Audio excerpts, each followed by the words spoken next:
Welcome in, y'all. It is a beautiful Sunday here in Knoxville, Tennessee. Week 2 of college football wrapped up. It's insane. We wait forever for college football, and next thing you know, it's already going into week 3. It's just wild. Um, but I'm here for the dogs today, man. I'm a Georgia fan. I've been following Georgia since I was 10 years old. I've watched every single game since Kirby Smart's been here. So today I'm gonna give you some positives about this team so far, things that we've learned in the past couple weeks. I'm gonna give you some negatives, and then I'm just gonna give you some things that I feel like the fan base just needs to calm down about, man. Um, we'll start with the positives, and I think the biggest one I've seen so far is that the Georgia run defense looks amazing so far. I know it's been Austin P, it's been Marshall, but this was a big concern of mine because last year they were good, just not the Georgia standard, right? That's, you want to be a championship winning team, you got to stop the run. And so far, man, they look great. They're getting behind the ball right when it's snapped. They're big, they're deep. And the crazy part about it is they're young. Um, Elijah Griffin is going to be the next star. Jalen Carter kind of player. Um, and speaking of just young talent in general, this team, like Elijah Griffin, Chris Cole, Ellis Robinson got his first pick, and then obviously KJ Bolden. It's exciting, It's exciting because even if say theoretically, and I don't want to put it out there, but if this team underperforms, next year they're going to be great. And the year after that, and the year after that, I mean, that's just how he recruits. Um, but I'm really liking what I'm seeing, specifically on the defensive side of the ball with these young players. The linebackers, best in the country. Inside linebackers for sure. CJ Allen, Raylan Wilson. I think the best player, this might be a hot take, I think the best player on the team is Chris Cole. He's insane, man. He's one of those players that's kind of like Caleb Downs. If you ever watch OSU, people talk about him all the time. You look up his stats and you're like, what's so great about him? It's the way that teams prepare for him and the way that he sees the plays. He's everywhere, right? And Chris Cole is much the same. Obviously, I'm not saying he's Caleb Downs. Not in the same position, obviously. But the way he plays the game, man, he's smart. He's smart, he's fast, he's electric. I really like what I see from Chris Cole. And he also got a sack this past week, which is huge. One of the things I was looking all offseason for was this cornerback room, right? You hear all about it. You're like, hey, this room is great. They're deep, right? You want to see how that translates. Dalen never got on the field. He did his thing. He stopped a goal line fade. Love to see it. I am personally, I'm not the head football coach of Georgia football, obviously.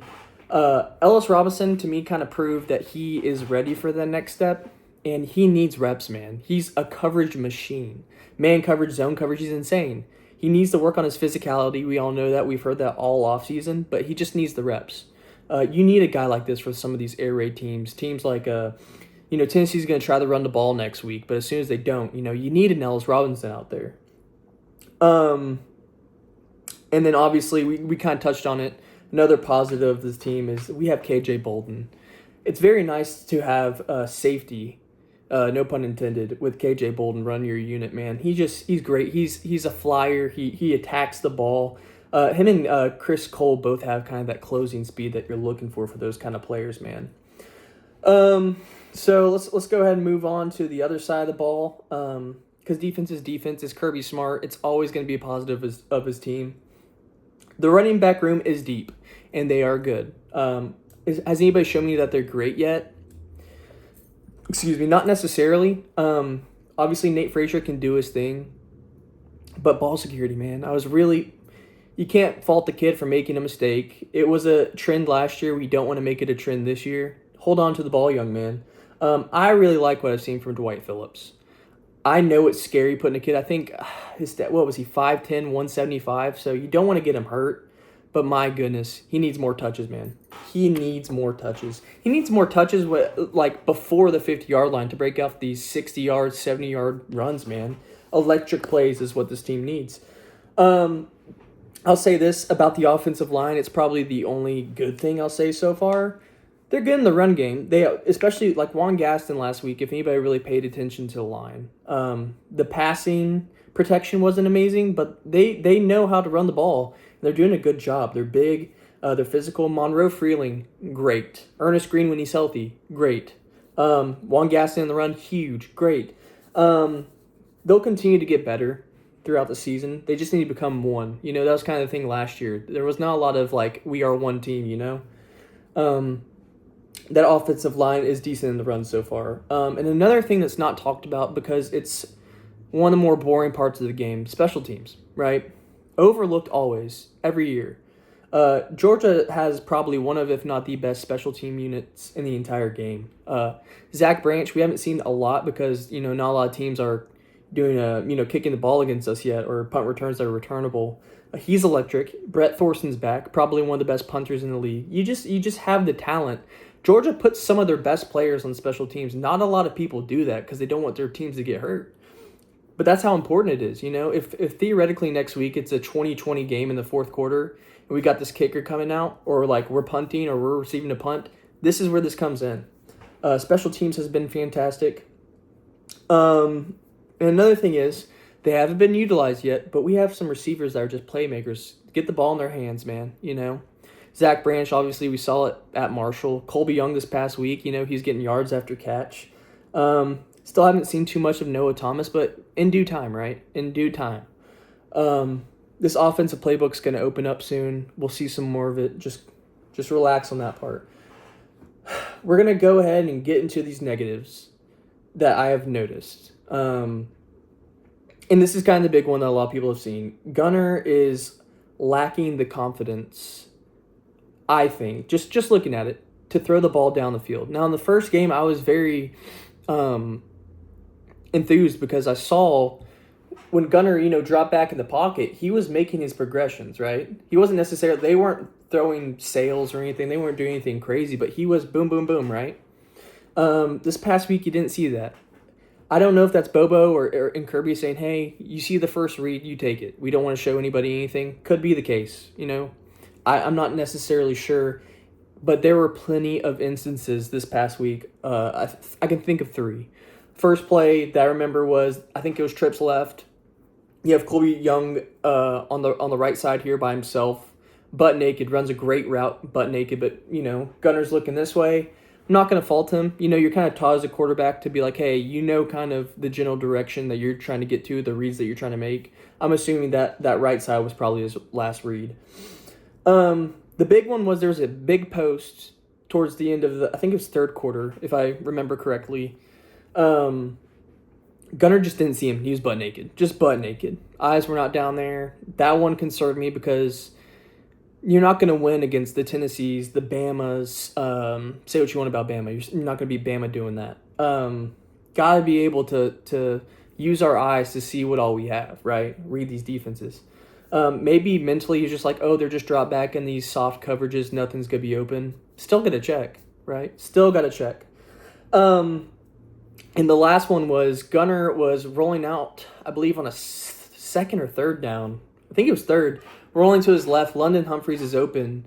Doesn't make the decision in time. Decides to just tuck it. And I think he loses a yard or doesn't get any yards. Just stuff like that. Just playing on time like he did the first week. Getting that confidence up is very, very huge. And we're going to need that. And the thing that concerned me is that these first 2 games that we play as a team needs to be the time that we're growing that confidence. And I felt like this week, you know, it was like Marshall kind of dipped back down, right, when we played Austin Peay. Another negative, the offensive line in terms of pass protection. And that's also another, we'll tie these two together. The line and Gunner Stockton trusting each other when it comes to pass protection. There were plenty of times where I felt like Gunner could have stayed in the pocket longer, stay in the pocket longer, trust your guys, know that they got your back, and there's times where, you know, they just let people by and Gunner had to, you know, run for his life. That scares me because these are smaller defensive linemen we're playing. Kirby made a point the other day on his, I think it was on the radio show that they do, that when you're a big offensive line, D1 offensive lineman, it's harder to get your hands under the pads of some of these smaller guys. Sure. But I would like to see that develop because we don't want another unit not trusting each other, man. We had a lot of that last year with Carson, and it scares me because that's what the off season's for, spring and summer. You know, you're wanting to get these people to trust each other, get that unit loving each other, understanding each other. So I'm hoping that's something that we can see next week, see that maybe it was just that, oh, well, Austin P and Marshall were just very quick and fast and small, and it's hard to block those guys. Another negative is we just have some mental mistakes right now that we have not seen that in those championship seasons, 2021, 2022. We're not very penalized teams. But that's the part of having a young team, man. You see a prime example of how this can affect the game, Kalen DeBoer. At Washington and now at Alabama. And I think at Washington he was bottom 100s. And so far this year, they're just penalized. It's going to lose you games. So that's got to get cleaned up. I think it will. I have all the trust in Kirby Smart. And I actually skipped past that in my positives, so I'll say that real quick. The biggest positive of the whole season so far is that Kirby Smart is your head coach. Kirby Smart is the best coach in college football still. And that is the biggest positive, and it always will be for Georgia. The last negative that I have right now, it's not necessarily a negative. I would have kind of put it in the iffy, is that we need to figure out this other safety spot. I would love to see one of these guys pick up the reins. And it scares me going into Tennessee that this has not been figured out, but we kind of knew beforehand it was going to be kind of like a season-long thing. It kind of reminds me, I think it was last year, Julian Humphrey and Daniel Harris. It took them, I think, into the Alabama game, Florida game, I think, until Daniel Harris started starting. Just something to keep your eye on. It's concerning because you do want another guy out there who's a head seeker, who's smart, but obviously there's going to be some development there. You can't be perfect at everything. And now we're going to get to the calm down section, okay? The thing that has bothered me about Georgia recently, in terms of the fan base specifically, is that the fan base, whenever Kirby first started versus after his national championship, you're going to get the teams, you're going to get bandwagons, is what I'm trying to say.